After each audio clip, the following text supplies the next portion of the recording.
thanks for following along on the podcast, and I hope that's why you're here. And if not, and you're just watching this on YouTube, welcome to me shitting on Tom Brady and Dan Snyder, basically.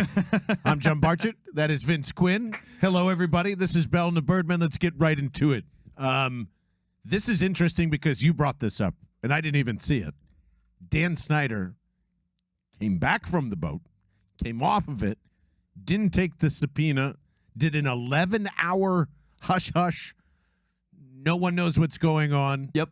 Take it from there. What do we know from else about Dan Snyder in this, or is that basically it? Nothing, which is the strongest amount of bullshit that you can possibly imagine. I mean, think about this, how shady the deal must have been to execute this, because Dan Snyder was on a yacht overseas for weeks. He was dodging a congressional subpoena. Congress decides, all right, let's cut this deal with this guy. We will not televise it. It will not be available to the public.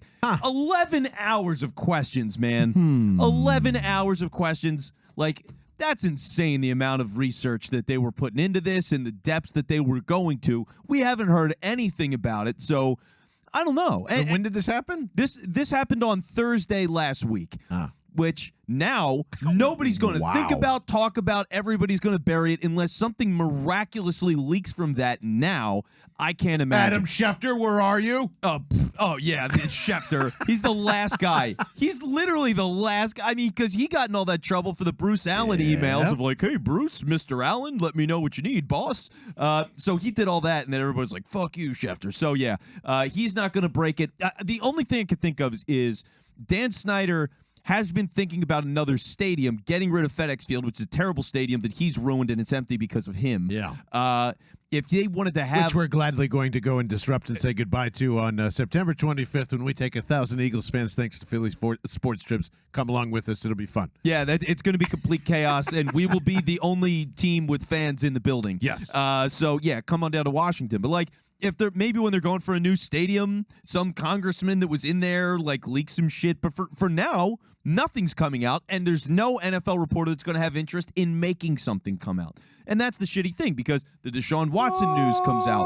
I don't know. I think Ben Volen's still going to push this thing because like this seems like it's his wheelhouse. I think it's connected to the Brady stuff eventually. Well, like there's somebody.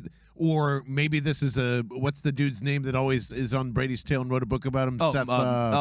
Wickersham? Seth Wickersham, I think, has a good chance of maybe busting this. I know Dan Le Batard is probably going to stay around the Snyder area on this thing, too. Like, we need to keep talking about it because, like, I just think that's weird. It's horrible. And it just concludes almost all of my tinfoil hat, which is rolling into a theory, which is now looking like this is like you need to investigate this. Well, all right. If we're going to go tinfoil, allow me to go tinfoil. Yeah. It's not just that Dan Snyder went overseas to dodge the subpoena, but the NFL fully supported it and was also simultaneously figuring out what the fuck this guy is going to say. How bad is it for them? How deep do they need to bury this thing? Because to agree like this and just go Wednesday to Thursday, and for Congress to agree as well, like, what did they get out of this? How fulfilling was it? Are there next steps? Are they going to shut this thing down? I don't know. Every politician feels corrupt, so it's hard to know. But shady as hell. Because they are. That's why. And but nothing of substance has come out from 11 hours of the worst owner in the NFL. I mean, well documented for years, all the scummy stuff he's been doing. He said multiple congressional instances over the years. There's been talk that he would actually finally lose the team over this, which never happens and never feels like it will happen when something like this happens. So it's just terrible. I mean, for everybody, it's just terrible to see something like this go down. So, and in the middle of all of this, I believe a couple of days later, when did the ruling come out with Deshaun Watson? Yeah. Was that on Tuesday? That or was Monday? on Monday. Monday, that happened. So that happens on a Thursday, quietly. Friday, news dump of God knows what, training camps going on. Monday, Deshaun Watson's the only focal point. Now today, and I want to touch on Deshaun for a second, but then now we have today, which is Tuesday, August 2nd, as we're recording this, is the Dolphins are getting pinched for fucking around with Tom Brady. They're losing a first-round pick in 2023. I believe another one in 2024 a second-round pick. Taylor, please back us up on all this stuff. And I can't remember exactly what happened. Yeah, but, I got a screenshot somewhere. One of two things. This is great. One for the Eagles, because if you're worried about Jalen Hurts at all and you're thinking that this is going to be a disaster no matter what and nothing you can be talked out of says anything other than Bryce Young, well, now you've taken the Dolphins out of the equation. So just from a football perspective, it does affect the Eagles if they're chasing a quarterback or whatever. And by the way, I really want to get into what they're going to do with those picks if they don't choose a quarterback, which is really fun. But more than anything, I think that's important to note here. But, man, this is where I don't know if you want to call this a distraction, but it's have convenient to do this. It's just a convenient time that you're pulling this card after 11 hours of questioning, of silence, and now you've pushed Deshaun Watson and that ruling forward, and now you've pushed the Dolphins getting in trouble for trying to. First of all, Tom Brady's just a fucking psycho, and I love it. Oh, yeah. He's a total psycho. He has been planning, and I don't know if this is really necessarily new information or not, but the tampering from the Dolphins and why they're getting in trouble is because they were starting to talk to Tom Brady in 2019 in that offseason when he was figuring out what, Tom was doing, or Tom was trying to figure out what he was doing. Well, 2019, he's a Patriot. Still a Patriot. He's a Patriot the 2019 season, right? Like, I just, it's crazy to me to think that Tom Brady was on the Patriots, and as he's playing for them, talking with the Dolphins in the division about becoming an owner of the team and running some sort of coup. And, who knows if that's, and maybe that is Sean Payton at the time, right? And he's in this too. Yeah. Very well could have been, because at that point, it's the end of Drew Brees. I mean, he's basically shot. Yep. Everybody knows it, and he's looking at the next thing. So he's orchestrating all that stuff. Yeah, 2019, he's a Patriot that whole year, which means if they were communicating him, it was during the season, unless they lost that last game, which was to the Dolphins, by the way, to not get into the playoffs. They lost that game, and then they happened to conveniently start conversations then when he wasn't official. But either way, they've been tampering for years.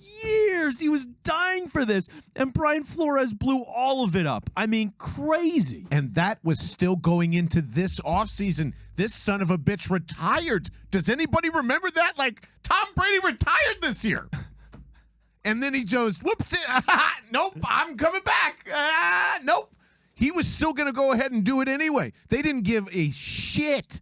And so, and thank you, Taylor. It was a first rounder for this year, and it's a third rounder in 2024. Yep. Plus, Ross gets a $1.5 million ding to his account. Which is nothing. And can't walk into the building until the latter half of October. Which, who or something. cares? Zoom exists. Yeah. Who cares? No, I can't communicate. Yeah. Yeah. How will I possibly text?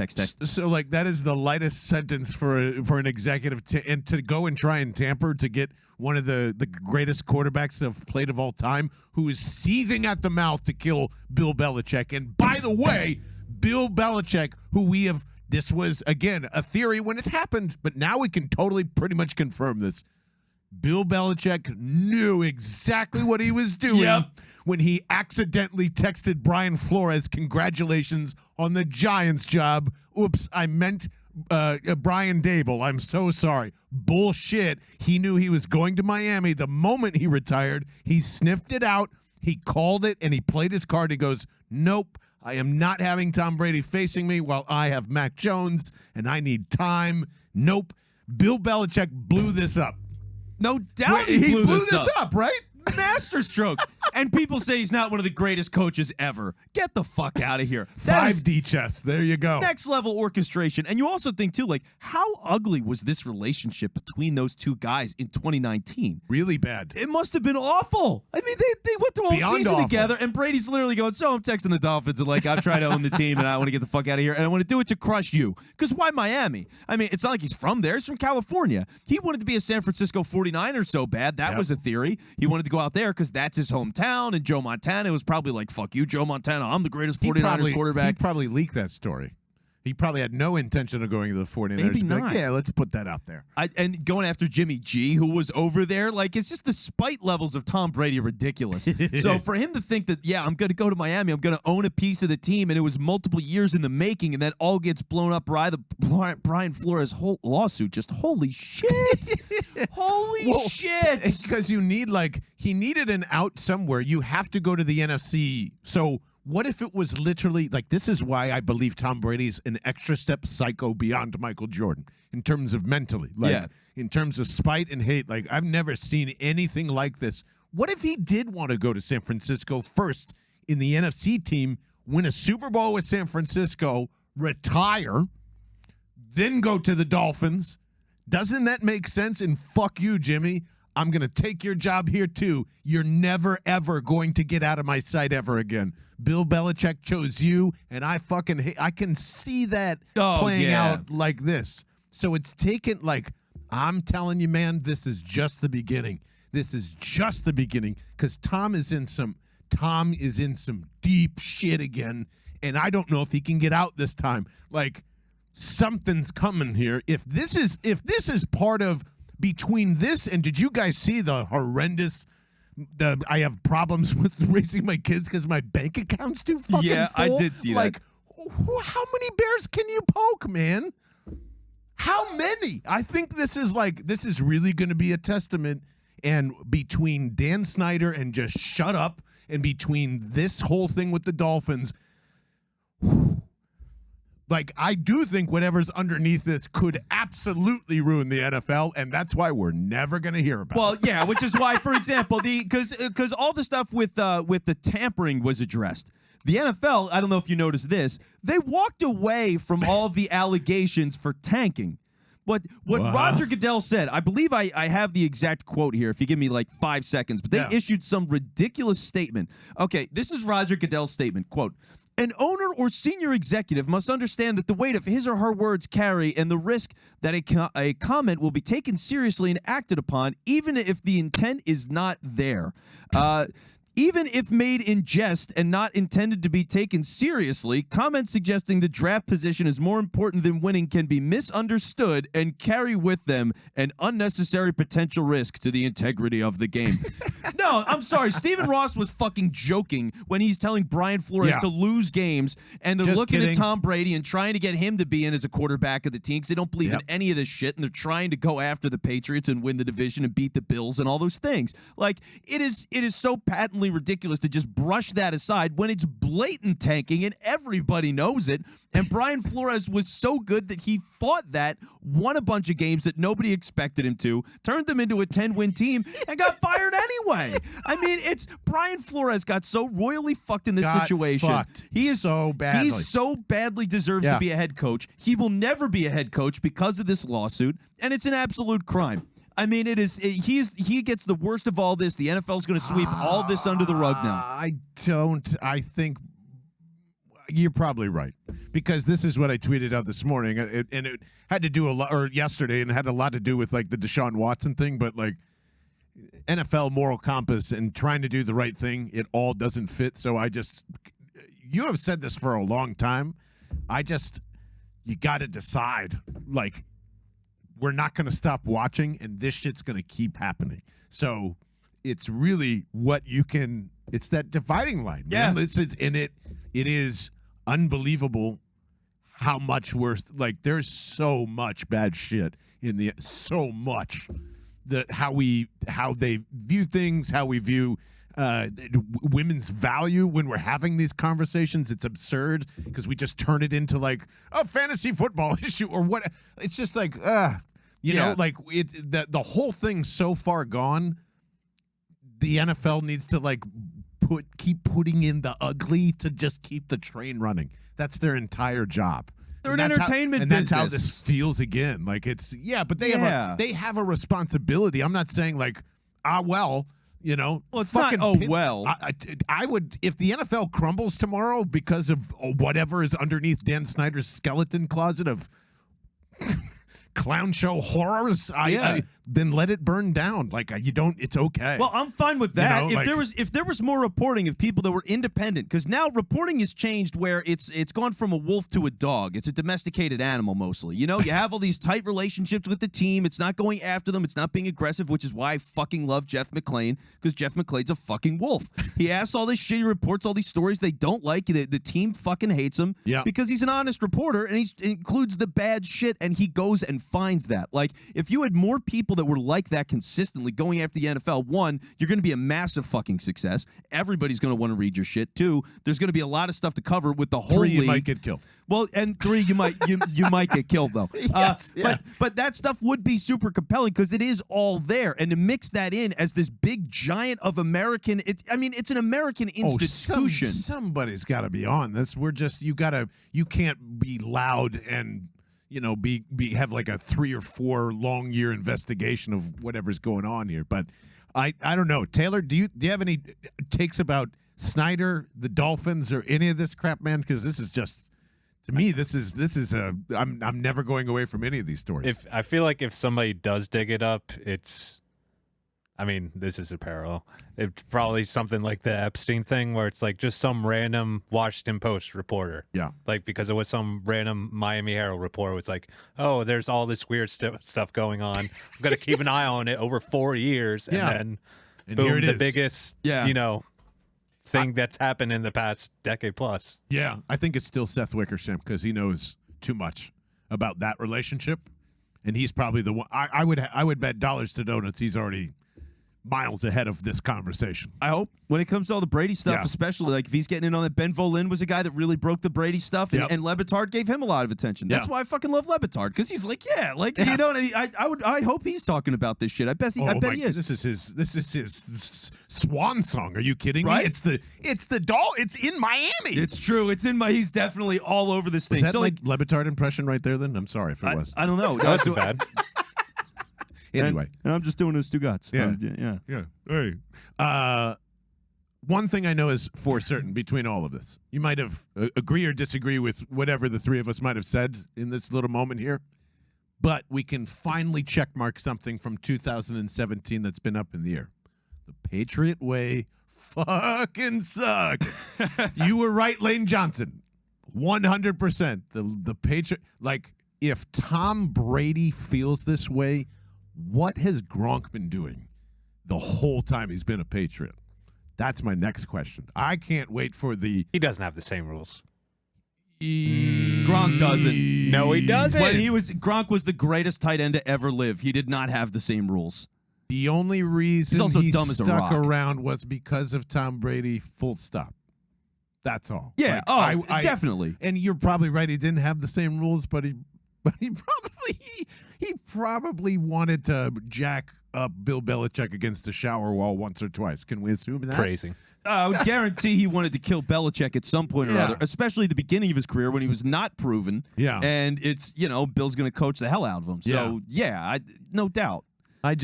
All I know is everything is in question to me, from Tom Brady to Bill Belichick to Robert Kraft to the whole, this is, I think we're about to witness one of the most monumental stories in sports about to unfold over the next 2.5 to 3 years.